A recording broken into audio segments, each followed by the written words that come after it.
Pitao jednom tako jednoga, vrli pitac neki. A kto je ta? Šta je ta da prostiš? Gdje li je ta? Kuda je? Odakle je ta Bosna? Rekti. A zapitani odgovor njemu hitan tak da reći. Bosna. Bosna da prostiš. Jedna zemlja imade. I Bosna i Bosa da prostiš. I hladna i gladna. I k tomu još da prostiš. Prkosna od sna.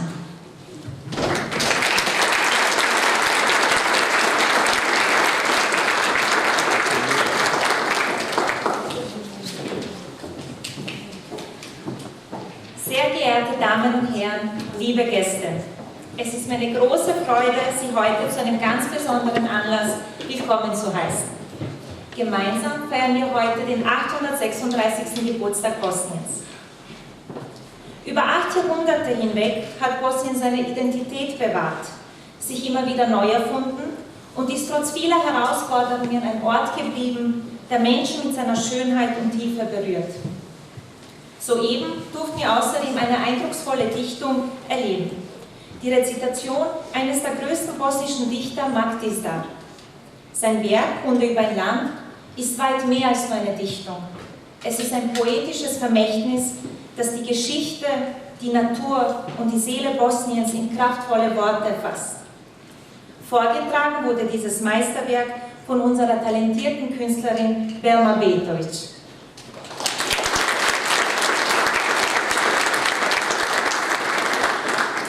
Nun möchte ich jemanden auf die Bühne bitten, der die Gesellschaft der bosnischen AkademikerInnen mit großem Engagement geprägt und vorangebracht hat.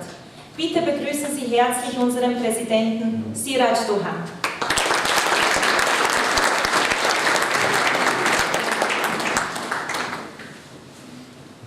Dobro večer svima, jako mi je drago da ste ovako veliko broju izdvojili svoje vrijeme i došli da sa nama obilježite večeras 836. godišnjicu potpisivanja povelje Bana Kulna.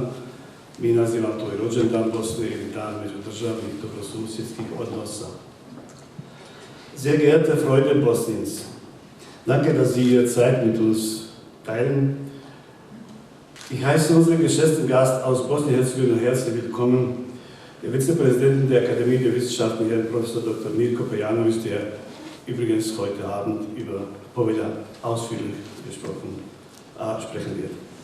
Sowie UN-Botschafterin in Österreich, Frau Danka Savic. Ebenso begrüße ich den Konsul von Bosnien-Herzegowina in Österreich, den Damen Juha und Jörg Hofreiter. Wir sind heute Abend hier in Wien zusammengekommen, um gemeinsam den 836. Tag zu feiern unter der österreichischen Journalisten Hugo Portisch, der gesagt hat, aus der Geschichte lernen, gegen Vorurteile kämpfen und Toleranz erziehen. In dieser Zeit, in der durch das Schüren von Unterschieden zwischen den Völkern Konflikte angeheizt werden, erinnern wir uns an Ban Kulin und fragen uns, ob solche Herrscher wie er Lösungen für den Frieden anbieten würden. Ich würde aber, wie gesagt, dieses Thema unserem Professor überlassen und werde nur noch ein paar Worte über bosnische Minderheit bzw. bosnische Volksgruppe in Österreich sagen, damit ihr alle etwas mehr über uns wisst. Zuvor eine Videoaufnahme von der Haus der Geschichte Österreichs. Die Haus der Geschichte Österreichs hat uns schon erkannt als Volksgruppe und uns nicht gleichgestellt, aber schon mit schon anerkannten Gruppe in eine größere Gruppe schon positioniert hat.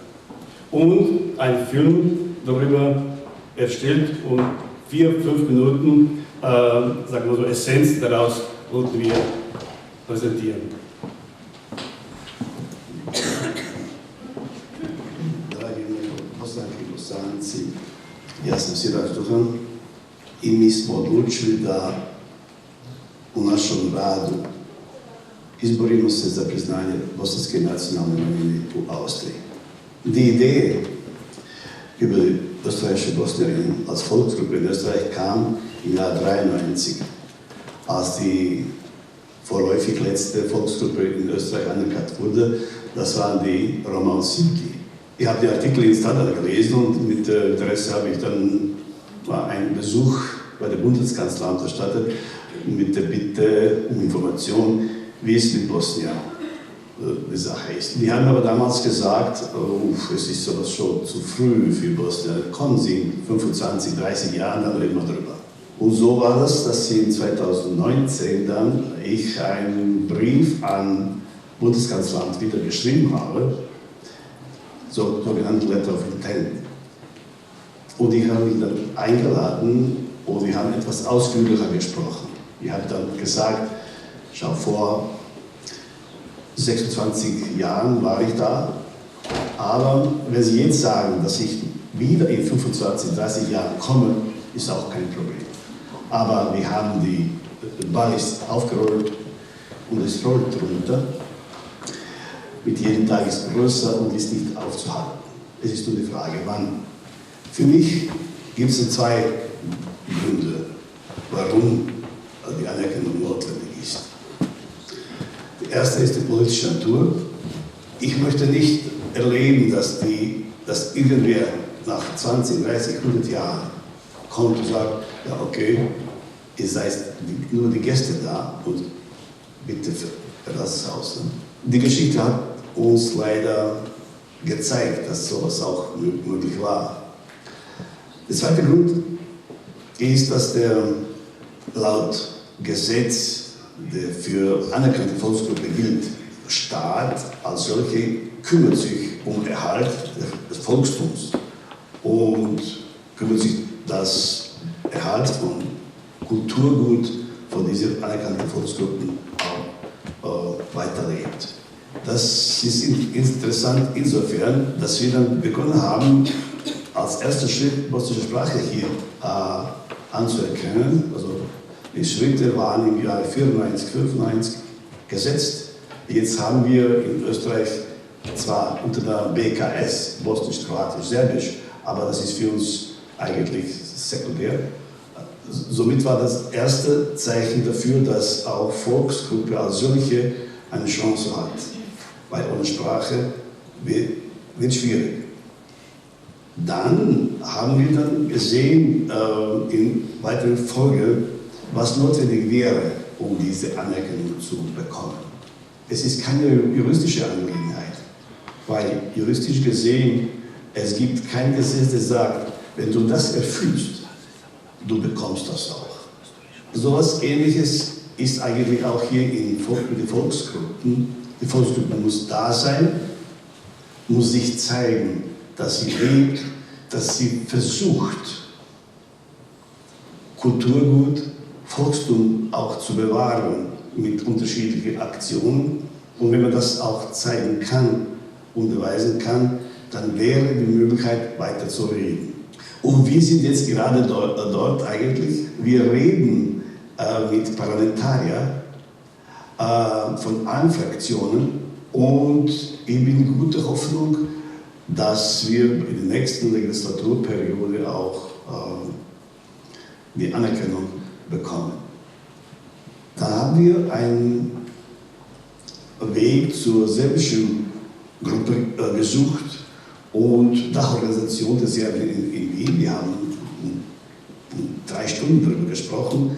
Die haben zum Schluss gesagt, es gibt keinen Grund eigentlich, euch nicht zu unterstützen, weil, wie wir sehen, wie die Serben sehen, ihr könnt uns eigentlich auch helfen. Und schau, dass in Österreich die Serben, die Kroaten, die Bosnier können miteinander reden. Und es ist die Hoffnung, wiederum, dass dieses Projekt als Friedensprojekt über die Grenze hinaus einen Anklang bei ein paar Leuten schafft. Und wenn nur einer davon hört und sich ändert, dann haben wir eigentlich unsere Mission getan. Ne? Jeder von uns hat viele Identitäten, die eigentlich nur einen Mensch bereichern. Was würden Sie sagen, wer der schwarze Neger ist? Österreicher oder Amerikaner? Und Österreicher würden sagen, wer ist Österreicher? Selbstverständlich. Ne? Die Amerikaner sagen, wer ist aber Amerikaner? Der Weg zur Anerkennung der autochthonen bosnischen Volksgruppe in Europa weist auf ein Licht am Ende des Tunnels hin. Es ist der Weg zur Bewahrung eines gemeinsamen Nenners für alle Menschen bosnischer Herkunft, aber auch ein Weg des Friedens und des Respekts unter allen südslawischen Staaten. Wenn wir über das sprechen, was uns verbindet, wird es weniger Zeit geben, um über das zu diskutieren, was uns trennt. Und auch heute Abend wollen wir einen Beitrag zu unserer strategischen Ausrichtung leisten, ich meine jetzt der Gesellschaft Bosnischer Akademiker in Österreich, zur Förderung von Bildung, Wissenschaft, Kultur und Kunst, mit der Verleihung von Preisen an Studenten, Wissenschaftler, Künstler appellieren wir an den bedeutendsten Beitrag zur Bewahrung des Friedens. Wie Nelson Mandela sagte, Bildung ist die mächtigste Waffe, die wir haben, um die Welt zu verändern. Von Kulmbahn bis zu zukünftigen glücklichen Tagen mit Bosnien in der Europäischen Union. Danke.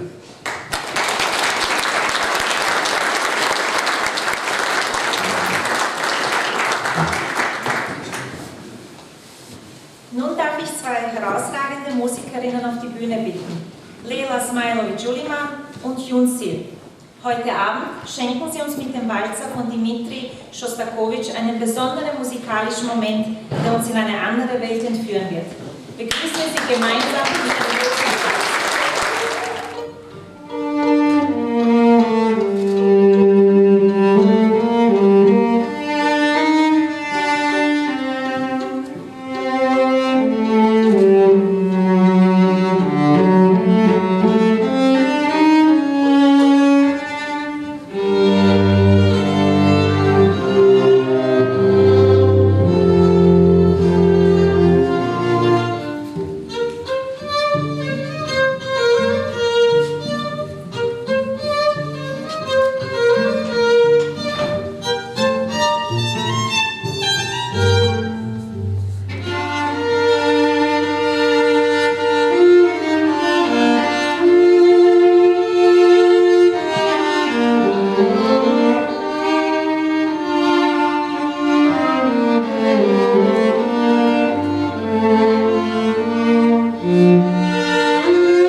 heute einen besonderen Gast auf die Bühne zu bitten.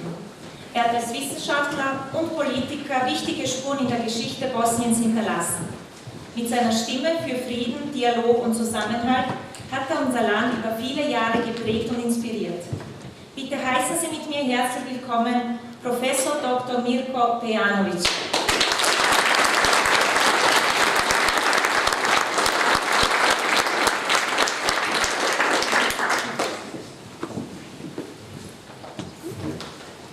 Dobro večer svima, zahvaljujem na mogućnosti da vam se večeras obratim. Ja dolazim iz našeg glavnog grada, države Bosne i Hercegovine. Od jučer sam krenuo i stigao do Beča, nekadašnje naše prijestolnice, u Austro-Ugarskom carstvu. Malo sam se šalio sa nekim mojim prijateljima od toga kako su ljudi u to vrijeme odlazili i šta su bile poruke onima koji odlaze u Beč, šta će da vide, šta će da donesu, koga da sretnu. I to dakle u narodu još uvijek živi. Dolazim iz Državne akademije Bosne i Hercegovine, u kojoj provodim aktivnosti već nekih 10 godina i naravno u ranijim komunikacijama sam imao priliku da sretnem vaše aktiviste i vašeg predsjednika gospodina Silađija i prihvatio sam ideju da budem sa vama večeras i da govorim na temu značaj povelje Kulina Bana Dubrovčanima od 1189. godine ili kako je to na platnu izvedeno prije 836 godina. Značaj te povelje za istorijski i povijesni razvoj državnosti Bosne i Hercegovine. No, prije nego što započnem, još jednom vas sve pozdravljam, a posebno pozdravljam zvaničnike, diplomatske moje zemlje Bosne i Hercegovine i drugih zemalja koje se večeras ovdje pridružile. Najprije nešto o tome šta je Kulin Ban i šta je njegovo doba. Svo ovo moje izlaganje je zapravo interpretacija istorijskih činjenica koje su nastale tokom istraživanja ovog istorijskog perioda u kome je Kulin Ban ostavio poseban pečat. I zato mi dozvolite da tu interpretaciju izvedem onako kako sam je pripremio, da ne bi bilo šire govorenja i gubljenja vremena. Srednjovjekovna Bosna, ona se je tad tako zvala, nije se zvala Bosna i Hercegovina, sve Bosna, smještena na turbulentnom raskršću civilizacija i političkih interesa, iznjedrila je brojne ličnosti koje su oblikovale njenu istoriju, njenu povijest.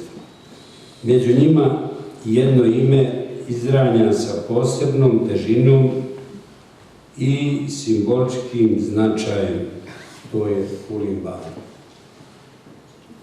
Njegovo ime utkano u narodne izreke poput one koja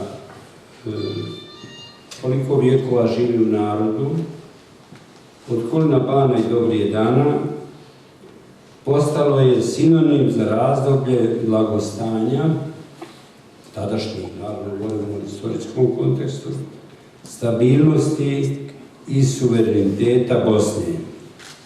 Centralni dokument vezan za vladavinu Kulina Bana, a ujedno i jedan od najvažnijih pisanih spomenika iz slovenskog prostora, jest upravo povelja Kulina Bana Dubrovčanima iz 1189. godine. Ovaj dokument više od običnog trgovačkog sporazuma predstavlja temeljni akt srednjovjekovne bosanske državnosti i najstariji je sačuvani dokument pisan na narodnom slavenskom jeziku. Istraživanje detalja o povelji i ličnosti Kulina Bana predstavlja veliki izazov za sve povjesničare s obzirom na ograničen broj sačuvanih izvora. Davno je to bilo. No i pored toga, i pored te fragmentiranosti podataka i dokumenata, bogatstvo interpretacija i analiza koje su kroz stoljeća iznjedrili Rusi, Austro-Ugari, Hrvati, Srbi i bosansko-hercegovački istraživači, kao i drugi, svjedoči o njenoj neprolaznoj važnosti.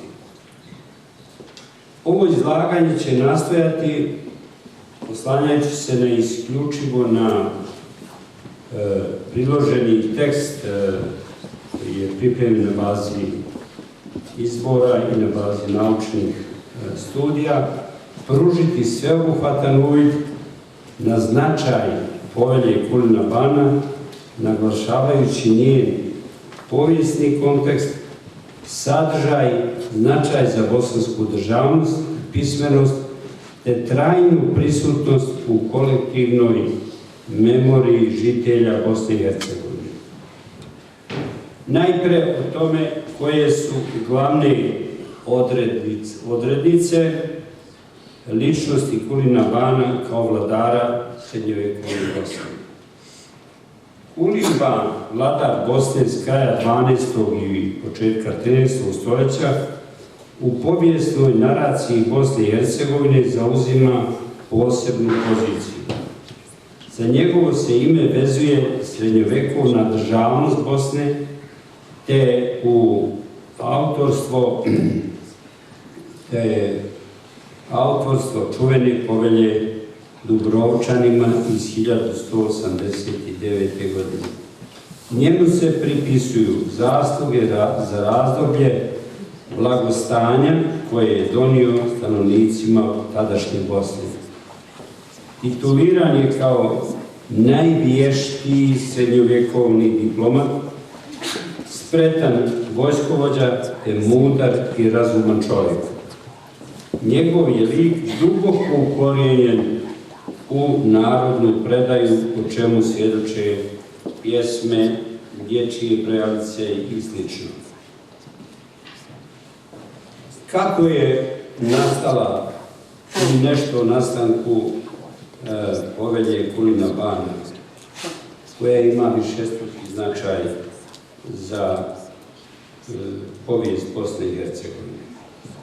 Povelja bosanskog bana Kulina, izdana Dubrovčanima 29. augusta 1189. godine, predstavlja kamen temeljac bosansko-hercegovačke povijesti i jedan je od najstarijih diplomatskih dokumenata inače na južnoslavenskom prostoru. Postavlja se zanimljivo interesovanje i pitanje šta čini sadržaj povelje Kulina Bana. Ja ću interpretirati kako se ona interpretira u literaturi. U ime Oca i Sina i Svetog Duha, ja, Ban, bosanski Kulin, zaklinjem se tebi, kneže Gevasije, i svima građanima Dubrovčanima, da ću biti iskreni prijatelj vama od sada i do vijeka i pravi mir držati sa vama i pravu vjernost dok god sam živ. Sve Dubrovčane koji kao trgovci putuju po mojoj državi, Vidite kako je to sve napisano kratko, jasno, poučno. Ma gdje ko hoće odsjesti ili gdje ko prolazi, pravom verom i pravim srcem držat ću ih bez ikakve štete po njih, sem ako mi neko po svojoj voljoj učini poklon. I da im ne bude od mojih časnika nasilja, i dok god će biti kod mene, pružit ću im savjet i pomoć kao što i samom sebi koliko god budem mogao. Bez ikakve zle namjere, tako mi Bog pomogao i ovo sveto evanđelje, ja Radoje, dijak, Bano, pisak ovu knjigu po naredbi Banove. Onda slijedi kako je to tada i izvedeno najprije na latinskom u Dubrovniku, a onda i na bosanskom tadašnjem jeziku, bosanskom pismu iz tog vremena. Kulim Ban predstavlja istorijsku i mitsku ličnost bosanske feudalne države.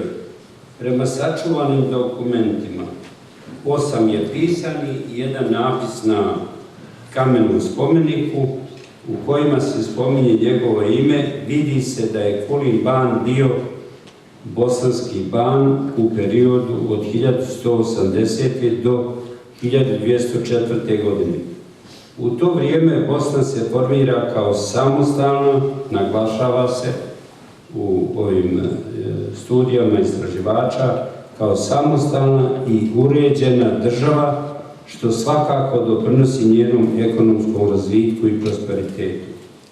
Otvaraju se prvi rudnici željeza i srebra, a u Bosnu počinju dolaziti i stranci, prije svih Dubrovčani, radi obavljanja trgovine i drugih poslova. Svjestan činjenice da su trgovačke veze sa Dubrovnikom od životnog značaja za Bosnu, Kulim Ban je 29. avgusta, kako je to već rečeno, 1189. godine sklopio prvi međunarodni ugovor sa Dubrovnikom i tim povodom je Dubrovčanima izdao svoju poznatu povelju. Povelju Kulina Bana, kojom se garantuje dubrovačkim trgovcima sloboda trgovine i kretanja po Bosni, preuzimajući na sebe obavezu da ih štiti u svojoj državi, te da im pomaže savjetom i dijelom ako bude potrebno. Pisac, poznat kao Lašvanin, je zabilježio da, citiram, da u vrijeme njegova banstva Bosna bi najsretnija i najobilatija. Slično pišu i dubrovački pisci, navodeći da je Bosna u doba Kulina Bana bila sretna i blagoslovljena. U narodnoj tradiciji to vrijeme je zajamčeno kao zlatno doba, što zapravo zapamćeno, što potvrđuje stara narodna poslovica koja se i danas može čuti od žitelja Bosne i Hercegovine, od Kulina Bana i dobrije dana. Nešto sad kratko o značaju povelje za bosansku državnost i pismenost. Povelja Kulina Bana značajna je iz nekoliko ključnih razloga. Ima i više. Prvo, to je najstariji dokument koji implicitno ukazuje na srednjovjekovnu bosansku državnost. Iz teksta povelje jasno proizilazi da se Kulin smatra neupitnim bosanskim suverenom koji samostalno donosi odluke bez konsultacija sa suverenima susjednih banovina i kraljevina. U današnjem kontekstu povelja se može iščitati kao neka vrsta unilateralne dozvole za slobodnu trgovinu. Ban dozvoljava Dubrovčanima da trguju po Bosni, ne tražeći pritom nikakve poreze, osim dobrovoljnih darova. Ovaj dio teksta također potvrđuje narodno predanje o Kulinovom razvoju poljoprivrede i unapređenju trgovine u srednjovjekovnoj Bosni. Drugo, povelja je najstariji sačuvani dokument pisan na jednom od slavenskih jezika. Njena je jezična vrijednost je izuzetna jer pruža uvid u starobosanski narodni jezik i bosansko pismo Bosančicu, bez značajnih uticaja crkveno-slavenskog, izuzev one uvodne rečenice. Treće, to je prvi i najstariji pisani trag na kome se Dubrovnik naziva svojim slavenskim imenom. Do tada je ovaj grad u svim dokumentima označavan latinskim nazivom Raguza. Stoga povelja Kulina Bana ima nesporno veliki značaj i za povijest Dubrovnika, što potvrđuje i činjenica da su reprodukcije povelje dostupne kao suveniri u dubrovačkim trgovinama. Zbog svega navedenog nije pretjerivanje reći da je Kulinova povelja najvažniji dokument bosansko-hercegovačke povijesti o samostalnosti i državnosti Bosne i Hercegovine u srednjem vijeku. Naime,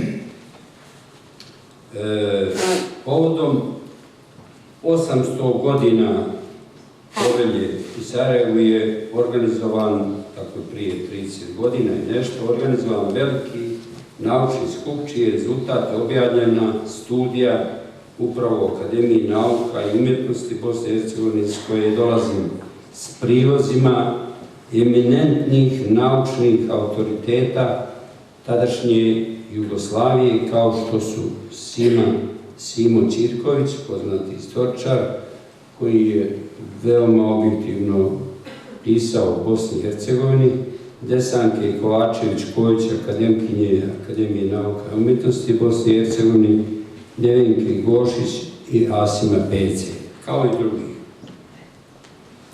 Kakva je sudbina povelje? O tome neću šire, samo ću kratko reći da se original nalazi u Ruskoj akademiji nauka i umjetnosti na odjelu za slavistiku i da je prije nekoliko godina dozvoljeno da novinari FENE, Federalne novinske agencije, izvrše snimanje i da se nakon tog snimanja prezentira javnosti. Inače, postoje kopije koje se koriste i u Dubrovniku i Bosni i Hercegovini. Što se tiče jednog sljedećeg pitanja, ono se odnosi na bosansko-dubrovačke odnose u doba Kulina Bana. Vi imate tekst širi, ja ću ga izbjeći široko interpretirati. Ti odnosi su omogućili Dubrovniku da razvija trgovinu, Dubrovniku da proizvode koji su stvarani u Bosni i Hercegovini, dalje stavljao trgovinu sa dalmatinskim gradovima, s talijanskim gradovima, tako će proizvodi i privreda Bosne i Hercegovine doći u odnose i sa Venecijom.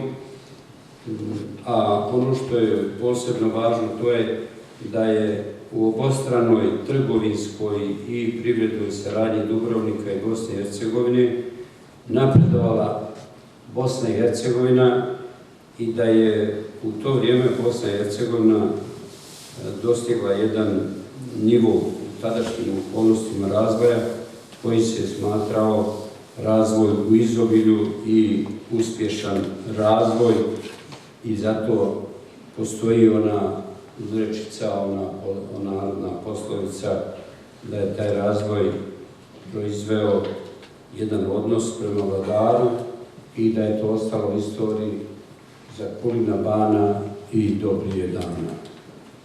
I dozvolite mi na kraju jedan kraći zaključak.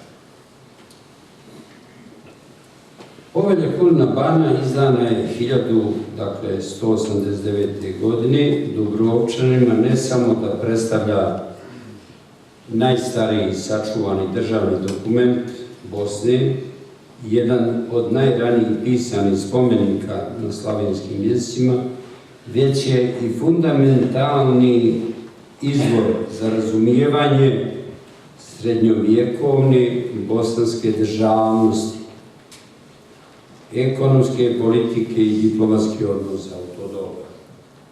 Kroz analizu povelje i skromnih, ali značajnih historiografskih izvora, jasno je da je Kulin Ban bio vizionar i sposoban vladar koji je osigurao razdoblje mira i prosperiteta, duboko se urezavši u kolektivnu svijest kao simbol zlatnog doba. Povelja pruža neprocjenjiv uvid u karakter njegove vladavine, a to je samostalne, diplomatski vješte i usmjerene na gospodarski razvoj, na privredni razvoj. Povelja se smatra, i to je ono što svi baštinimo, evo i gospodin Silađi je to na početku rekao, u svom govorenju, povelja se smatra rodnim listom naše države Bosne i Hercegovine. Dakle, država Bosna i Hercegovina u tom pogledu ima svoj prepoznatljiv i jasan istorijski korijen.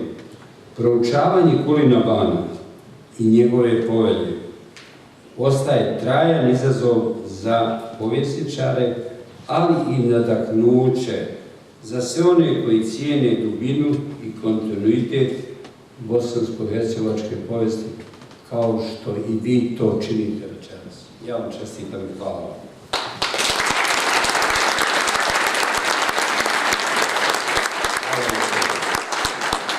Kulin Ban kroz svoj najvažniji dokument ostaje živ i relevantan, simbolizirajući ne samo prošlost, već i trajno stremljenje ka dobru,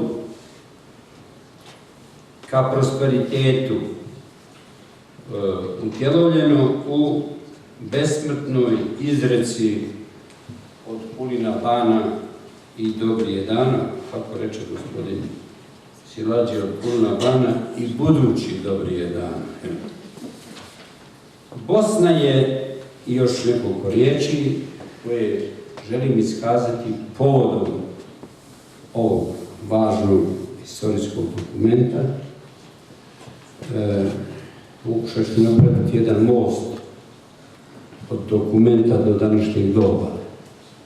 Bosna je svoju srednjovjekovnu državnost i samostalnost razvijala do 1463. godine. Uzima se da je to od 9. stoljeća do 15. stoljeća. Kada je Osmansko carstvo osvojilo Bosnu i stavilo je pod svoju vlast. Osmanska uprava nad Bosnom trajala je preko 4 stoljeća. Ali evo da dodam, iako nisam zapisao, i u ta 4 stoljeća, ta daleka i velika carevina nije dirala historijsku posebnost i prostor Bosne i Hercegovine, sačuvani kao cjelina, kao kulturološka cjelina. Odlukama Berlinskog kongresa 1878. godine upravu nad Bosnom i Hercegovinom preuzima Austro-Ugarska monarhija, tada najveća sila i carevina u evropskom svijetu. Od tada, odlukama Berlinskog kongresa, Bosna i Hercegovina dobija prošireno ime. Bosna zapravo dobija prošireno ime, dobija zvanično ime Bosna i Hercegovina. Pokrajine Bosna i Hercegovina.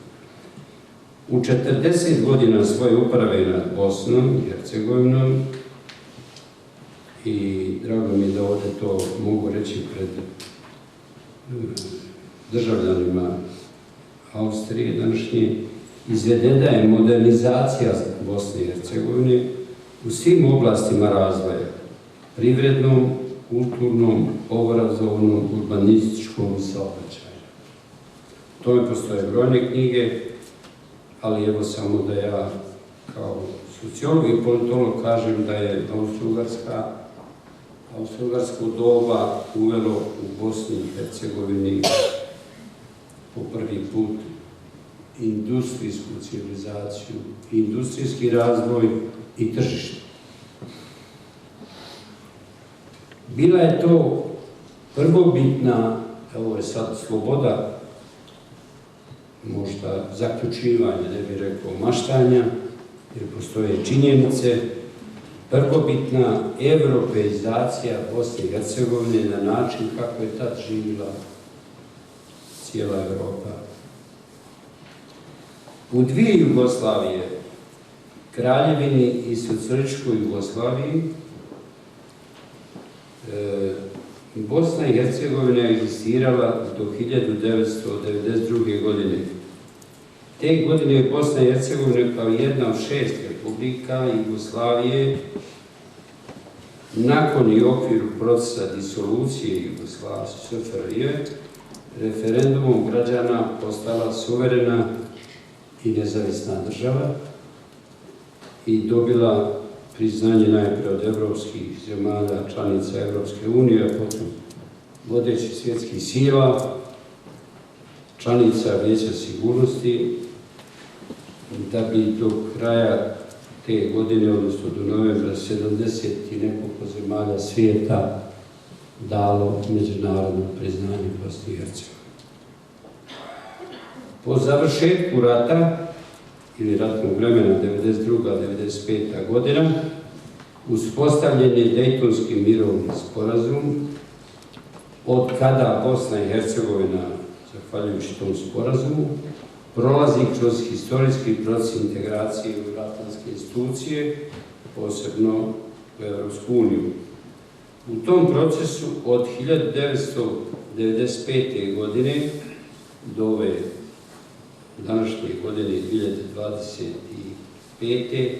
Bosna i Hercegovina je došla do otvaranja pregovora o članstvu u Evropskoj uniji.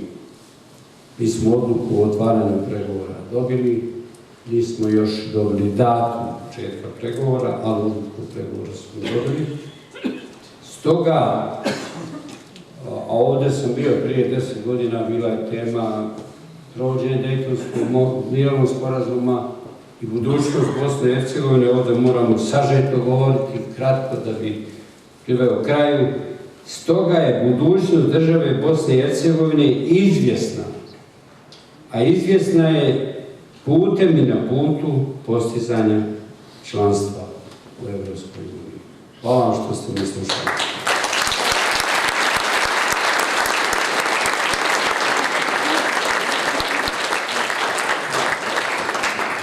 Još jednom hvala i želim vam lijepo večer.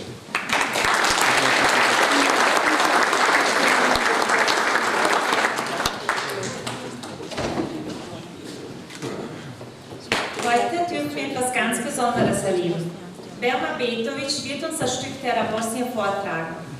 Der Text stammt von Jovica Letic, Literaturwissenschaftler und Experte für bosnische Kultur und Geschichte, dessen Worte Bellmann nun auf beeindruckende Weise zum Leben erwecken wird. Lassen Sie sich in die Geschichten, Bilder und Emotionen entführen, die Bosnien ausmachen.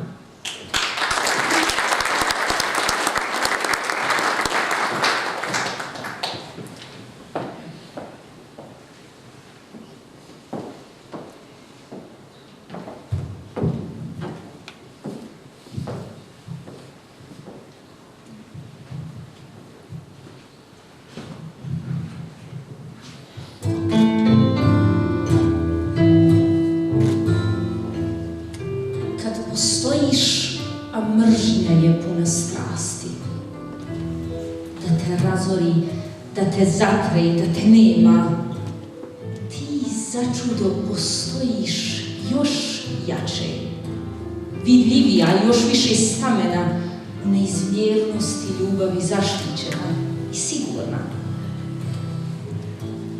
Kad postojiš, a zlobi i ime da ti uzme, da te preplavi sobom, da te poput bijesne zvijeri rastrga i da te u mračni ponor zaborava baci. Ti začudo još postojiš, potpuna, ljepotom nježnog prelivena iznad svakog prezira i zla, iznad svake prolaznosti i nestanka. Nun kommen wir zu einem besonderen Abschnitt unseres Programms. Heute würdigen wir 10 herausragende Studentinnen und Studenten bosnischer Herkunft, die durch ihre außergewöhnlichen Leistungen in Wissenschaft und Kultur auf sich aufmerksam gemacht haben. Sie stehen nicht nur für persönlichen Erfolg, sondern auch für Werte wie Einsatzbereitschaft und Durchhaltevermögen. Sie sind die Brücke zwischen Bosnien und der Welt. Die Preise werden von Herrn Magister Alen Suljagic überreicht.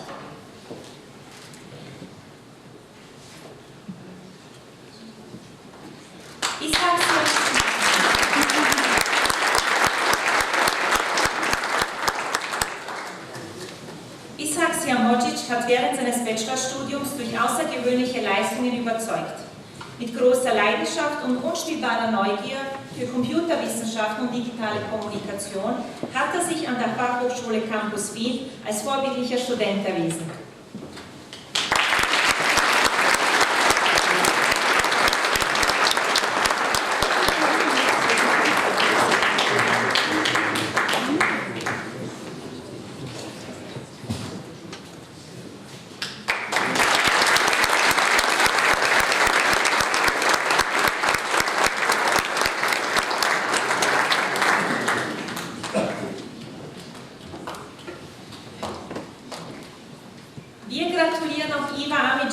Herzlich zu ihrem erfolgreichen Abschluss des Bachelorstudiums Biologie an der Universität Wien.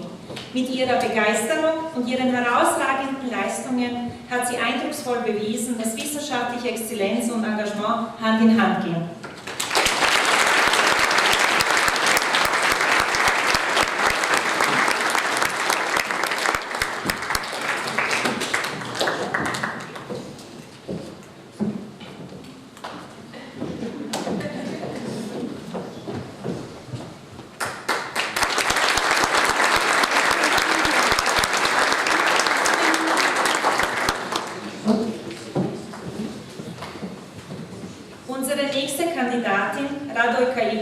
Absolventin des Bachelorstudiums Molekularbiologie an der Technischen Universität Graz, hat ebenso ihr Wissen und Können durch hervorragende Leistungen unter Beweis gestellt.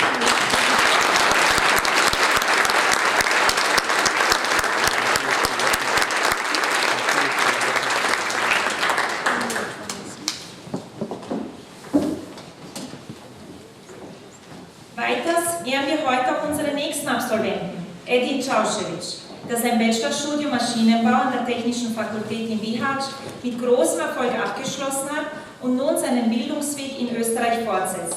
Ein weiteres eindrucksvolles Beispiel dafür, dass Wissen und Bildung Brücken schlagen.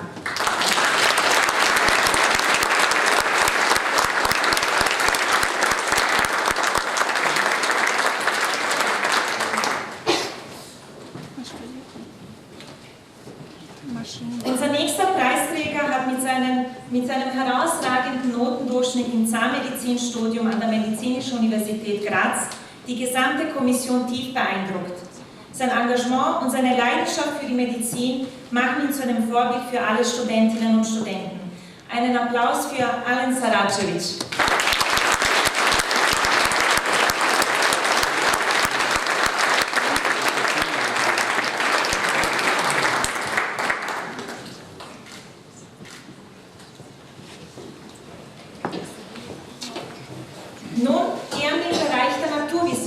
Unsere Masterabsolventinnen und Absolventen, die ihren akademischen Grad an österreichischen Universitäten erlangt haben.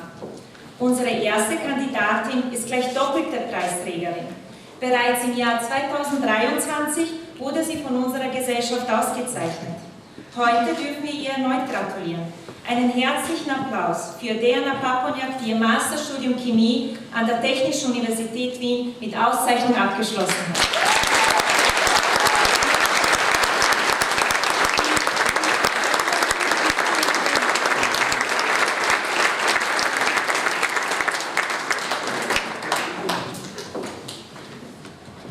Der zweite Preis geht nach Graz. Cenana Gazibegovic hat das Masterstudium Maschinenbau an der Technischen Universität Graz mit außergewöhnlichem Erfolg gemeistert. Einen kräftigen Applaus bitte.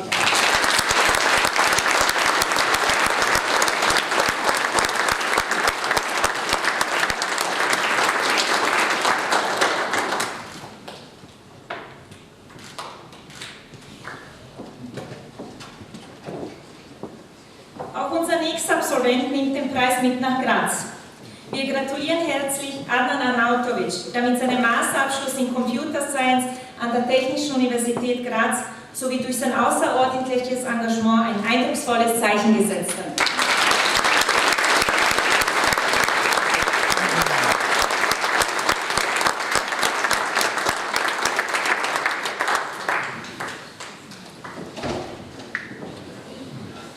Ebenso verleihen wir 2 Preise an 2 Masterabsolventinnen im Bereich der Geistes-, Sozial- und Kulturwissenschaften. Nun kommen wir zu einer Absolventin, die durch ihre herausragenden Erfolge ein besonderes Beispiel für Fleiß, Zielstrebigkeit und akademische Exzellenz ist. Neila Mahmutovic hat ihren Masterabschluss im Fach Export- und Internationalisierungsmanagement an der Wirtschaftsuniversität Wien mit großartigen Leistungen absolviert.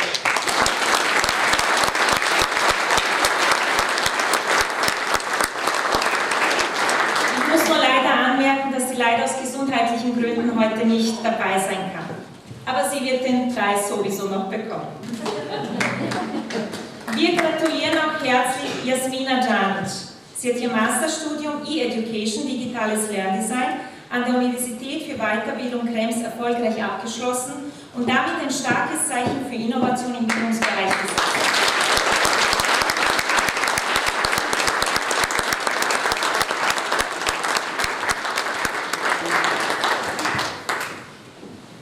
Bitte noch einmal einen kräftigen Applaus.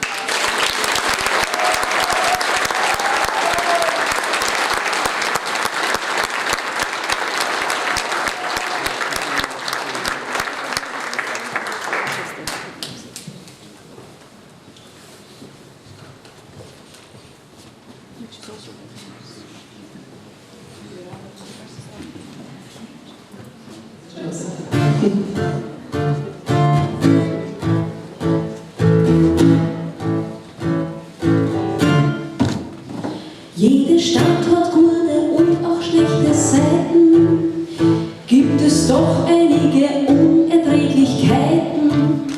So auch Wien hat da etwas ganz Spezielles, ein beschissenes Problem, ein ganz reelles. Du brauchst nur einmal auf die Straßen rausgehen, Augen auf, rundum geblickt, dann siehst du das eh. Und wer's nicht sieht, der hat es immer noch gerochen.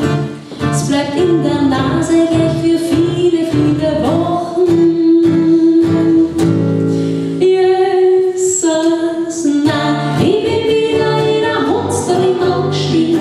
Im ersten bitte nimmer hoch, genau dort liegen, wo ich grad meiner Wege geh, wo ich nicht unentwegt nach unten seh. Jesus, nein, ich bin wieder in der Hundstrin gestiegen. Im ersten bitte immer Punkt, genau dort liegen. In dieser Stadt gibt's doch an jeder Ecke einen Sackerl. Und trotzdem lassen wir's lieber liegen, die Sackerl.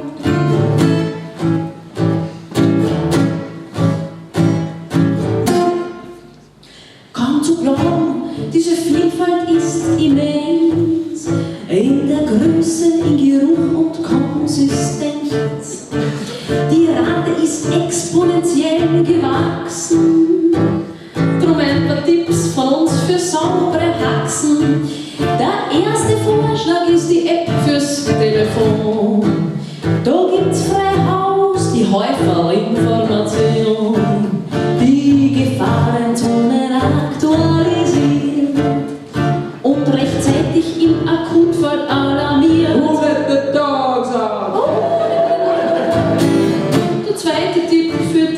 Jahren. Spring auf beim Trend zum Zweitschuhpaar und hast da Angst, man riecht dann etwas durch. Nimmst heute Sackerl für die Schuhe. Der nächste Tipp für unterwegs, sehr praktisch. Der wirkt dann sozusagen prophylaktisch. Mit vollem Akku sagst die Würstel einfach ein. Verhinderst so das Malheur am Unterbein. Wie durch das Frauenl nimmt schon das Modell von Dyson. Und wieso? Das ist so gut, da kannst du selber zuhören. Jesus, nein, wieder in der Hose stehen. Müssen wieder immer holen, genau durch den Weg. Und ich Gott meiner Liebe gehen. Wo ich nicht ohne Trick nach unten sehe. Jesus, nein, wieder in der Hose stehen.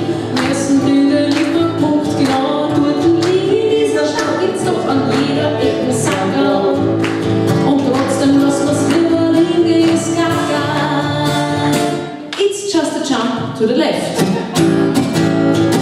And then a step to the right. Und mit der Strategie, ja, der Hof wird weit. Und immer alle drüber. Und ich sing, ei, ei, ei, ei, ei. Drum werd ich immer gut nach unten schauen. Denn an den Schuhen, davon trag ich kein Braun. Doch ist man einmal unkonzentriert, ist es schon wieder passiert. Ei, ei, ei, ei. Jesus, nein, wieder in der Hose drin am Stiel. Müssen wieder immer hoher genau durch den Weg, wo ich grad meiner Wege gehe. Wo ich nicht unentwegt nach unten sehe. Jesus, nein, wieder in der Hose drin am Stiel. Müssen wieder immer punktgenau durch den Weg. In dieser Stadt, da gibt es für ein jedes Geschmackerl. Ganz individuell das richtige Sackerl. Darüber hinaus wird auch der Künstler bzw. die Künstlerin des Jahres gekürt. Die Entscheidung für unsere Kommission war alles andere als einfach. In jedem dieser Bereiche gab es zahlreiche Bewerbungen von talentierten und engagierten WissenschaftlerInnen und KünstlerInnen, die mit ihren Arbeiten und Projekten, aber auch mit der Qualität und der Tiefe beeindruckt haben.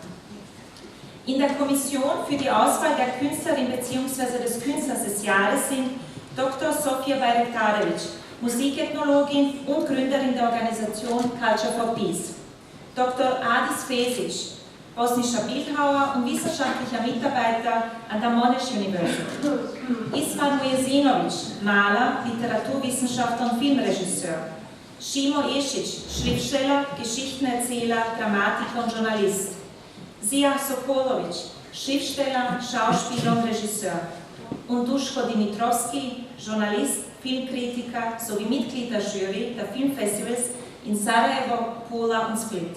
Begrüßen Sie nun mit mir Frau Dr. Bayraktarevic.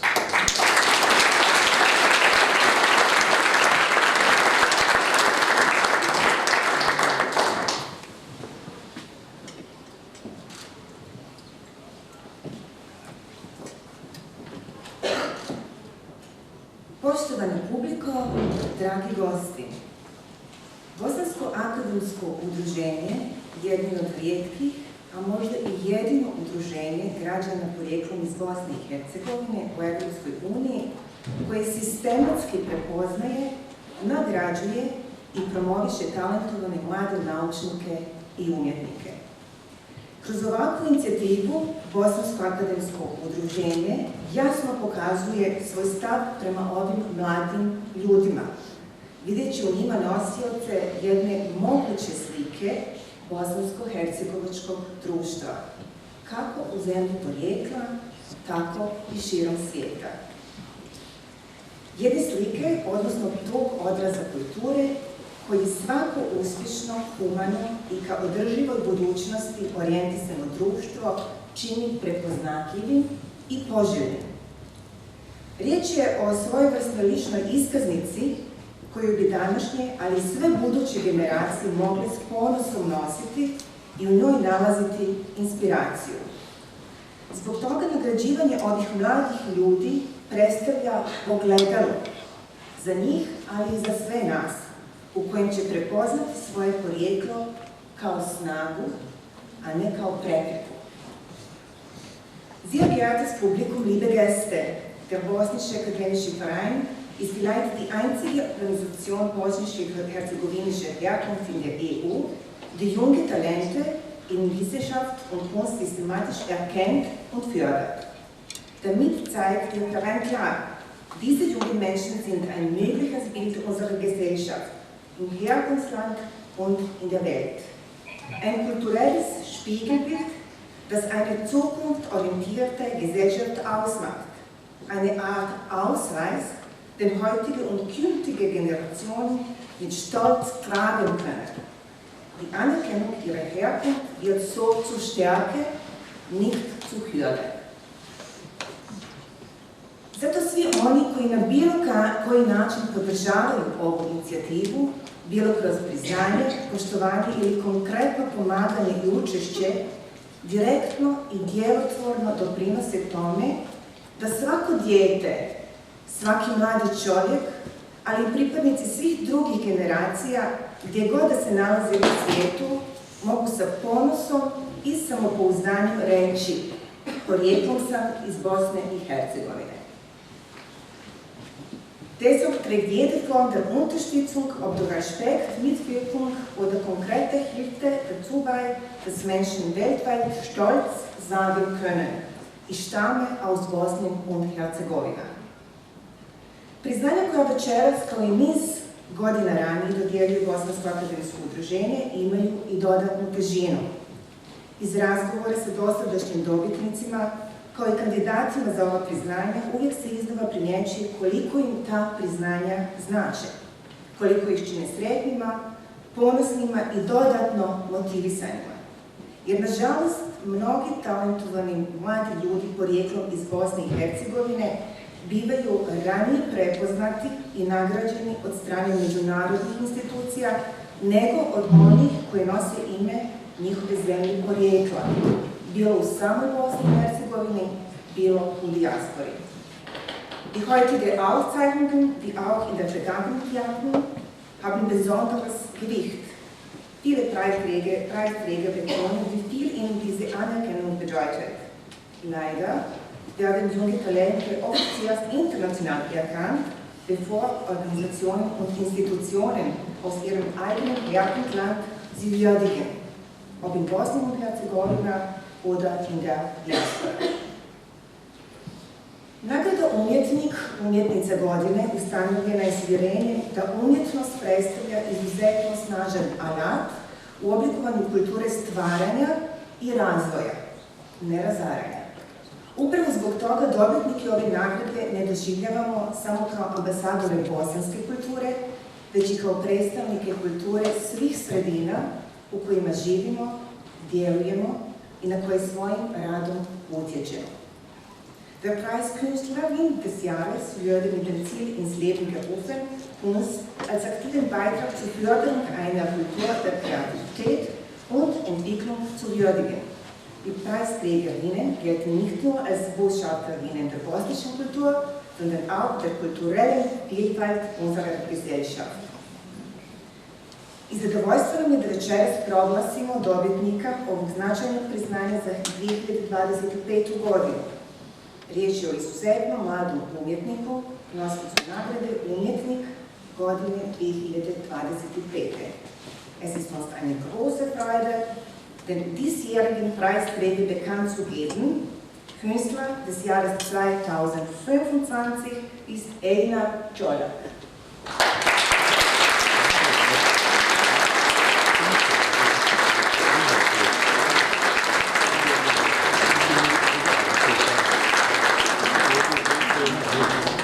Einar Čolak dolazi iz oblasti vokalne umjetnosti, tačnije sa studijskog i akademskog odsjeka solo pjevanja baritona. Rođen je u Zenici, a studije započeo u Sarajevu, trenutno privodi kraj master studij solo pjevanja na Univerzitetu za muziku u Beču. Na samom početku svoje profesionalne karijere Einar bilježi impresivne uspjehe.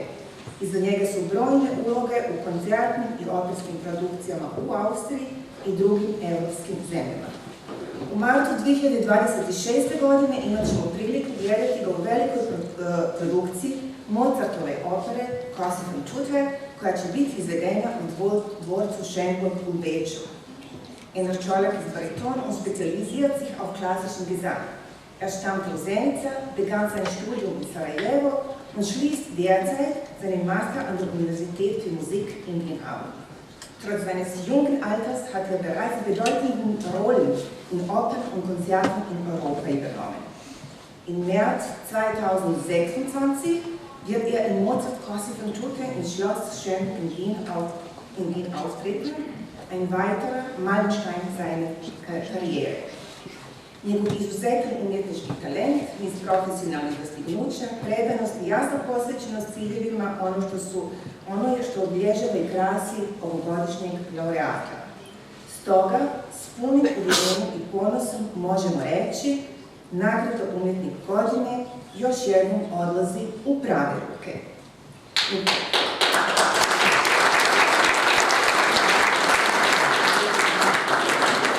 Mit beeindruckendem Talent, Hingabe und beruflichem Ehrgeiz ist Enercholak ein würdiger Träger dieser Auszeichnung. Enercholak se trenutno nalazi u Njemačkoj gdje učestvuje u produkciji Rossinijeve opere Serijski Berberin, koji tumači ulogu Figara. Zbog profesionalnih obaveza večeras će nam se obratiti putem unaprijed pripremljenog video obraćanja snimljenog posebno za ovu priliku. Da Enercholak Zweizeichen in Deutschland in Rossinis De Barbier von Sevilla als Figaro auftritt, wird er sich uns heute Abend durch eine Videobotschaft melden.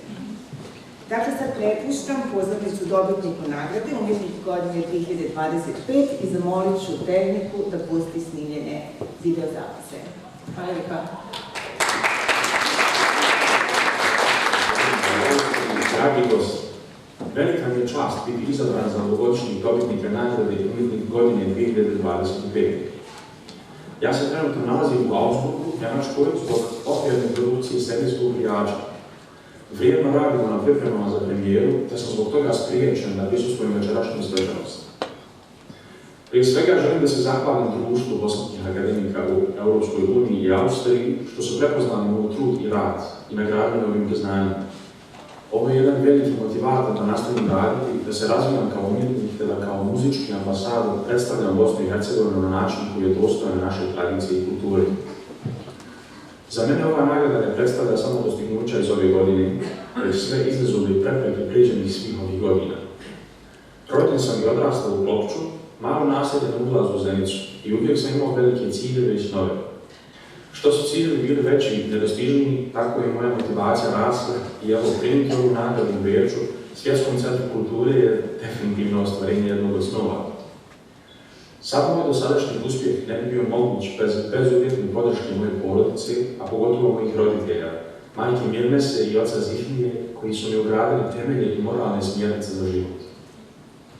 Hvala vam što ste me saslušali, želim vam ugodan ostatak večera i pozivam vas da uživate u snimku arije Largo Factotum iz opere Serijski brijač. Thank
ove nagrade i njegov kolega Milan Panović.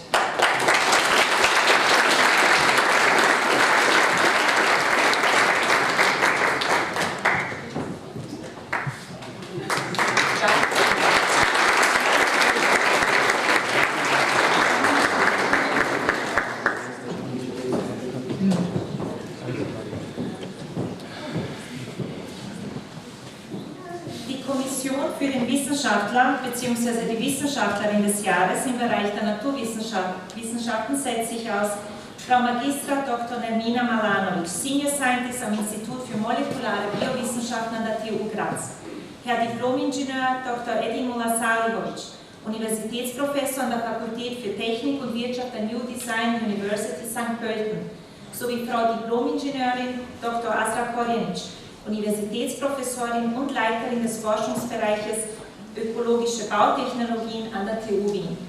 Frau Dr. Malanovic wird ein paar Worte an uns richten.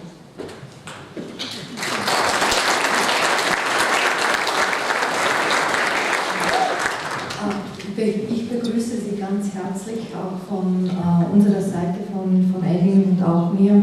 Wir evaluieren eigentlich seit dem 4. Jahr schon die Bewerbungen von jungen Wissenschaftlern.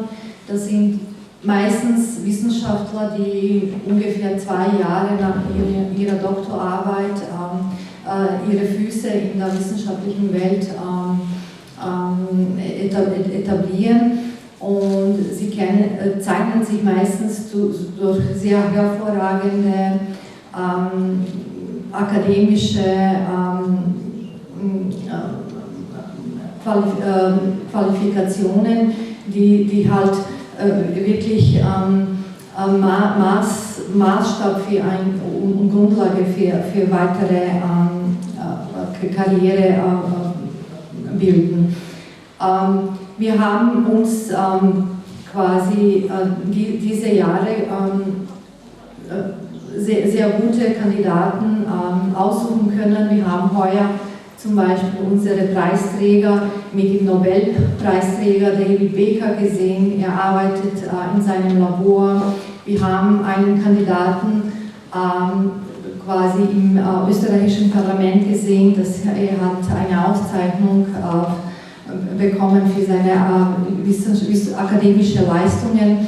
Und wir können uns auch glücklich schätzen, dass diese jungen Menschen, unsere Kinder aus Bosnien, hier quasi unser Volk bestens präsentieren. Und natürlich, je weiter man in der Karriere geht, muss man immer wieder lernen. Das wird das nie quasi enden. Und dieses Jahr haben wir uns viele Einreichungen angesehen, und unsere Aufmerksamkeit hat heuer eine Frau bekommen. Sie ist eine Mutter, eine der wenigen Wissenschaftlerinnen in der Technologie. Sie promoviert Wissenschaft und Technologie, und man muss auch sagen, in den Naturwissenschaften ist es noch immer eine Hürde für Frauen und für Muttern, quasi Füße in der Akademie zu fassen. Und es ist uns eine besondere Freude, dass heutige Kandidatin, unsere Preisträgerin, sehr qualitativ sehr hohe Anforderungen mit sich bringt. Sie kommt von der Universität Linz, und vielleicht kann sie auch zu ihrem Werdegang selber sagen. Bitte begrüßen Sie mit mir Medina Hamidovic.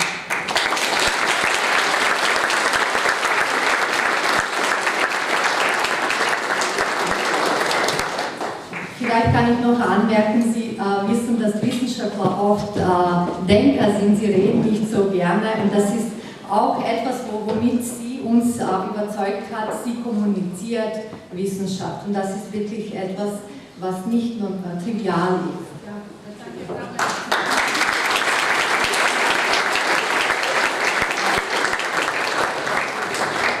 begrüße Sie alle natürlich herzlich, vor allem unsere österreichische Bosnierinnen, und ich bitte, liebe Österreicher und Österreicherinnen, dass Sie mir erlauben, dieses einziges Mal eine Rede auf meine Muttersprache zu halten. Die Gelegenheit kommt mir nicht oft. Und natürlich werde ich mich am Ende ganz kurz auch auf Deutsch bedanken. Ja samo želim da vas sve još jednom pozdravim. Hvala puno na mogućnosti da se prijavim na svemu što radite. Čast mi da od ovog momenta i ja budem dio ove akademske zajednice i nadam se da ću vas učiniti ponosnim. Gdje god krenim, već evo ove godine 10 godina kako više nisam u Bosni i Hercegovini, a gdje god krenim, trudim se da vas sve i pogotovo naravno naše drage Bosance koji su još uvijek u Bosni i Hercegovini sa ponosom predstavljam. To nije uvijek jednostavan i lagan zadatak, puno je predrasuda, puno je teških okolnosti, ali mi smo tu da guramo te granice i da pokažemo da je Bosna puno veća od svojih malih geografskih granica, da smo mi jedna...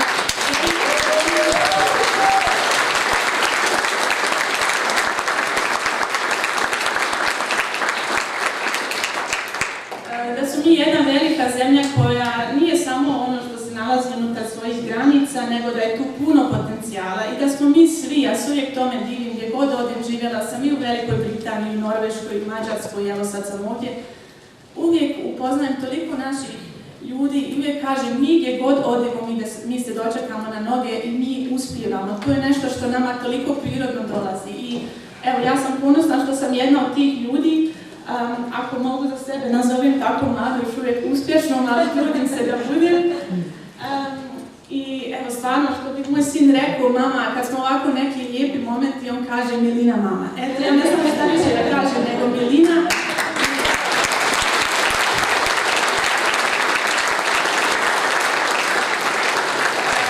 Od svih znanja koji dolaze, a došlo ih je puno od međunarodne zajednice, evo jedno i od naših dragih Bosanaca kojim je jako blisko srcu i od ovog momenta nadam se da ću vas uvijek činiti ponosnim. Hvala puno.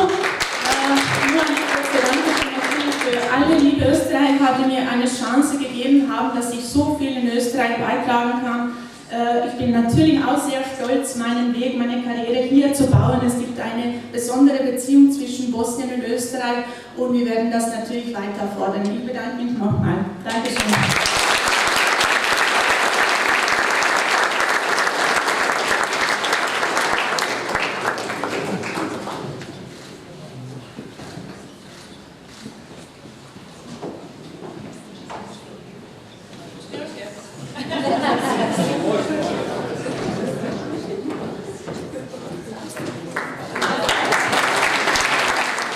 Nakon ovih zadnjih zvukova satalijskih, onda mi je lakše malo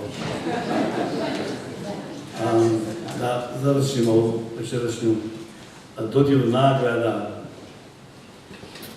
odnosno plaketa, a kruna večerašnjih dodjela je svakako naš počasni član koji nas je počastio svojim posjetom večeras, akademik Mirko Pejanović.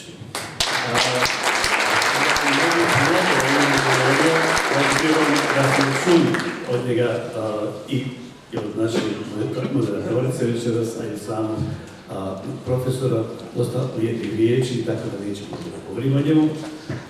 Na njemačkom jeziku ima određeni podataka koji mogu da pročitaju ovi koji ne razumiju bosanski, nego samo njemački. Tako da bi se zadržao zaista samo na ovo večerašnjoj dodjeli. A ono što me inspirisalo u druženju sa našim akademikom jeste njegov studentski dan. Uvijek je bio progresivan i jednog, dobro se sjećam, u Sarajevu, u parlamentarnoj skupštini, jedan put je rekao dijaspori, pa dobro je više, vi definišite kako vi hoćete Bosnu i Hercegovinu. Krenite. I evo, mi se nadamo da ćemo uspjeti jednog dana da i mi definišemo, da vam našu definiciju Bosne i Hercegovine pošlijemo, ali večeras nam je izuzetna čast da nas profesor Mirko Pejanović da kaže počastio sa svojim počasnim članstvom od Simona Vizentala pa do Mirka Pejanovića i dobrih budućih bosanskih dana.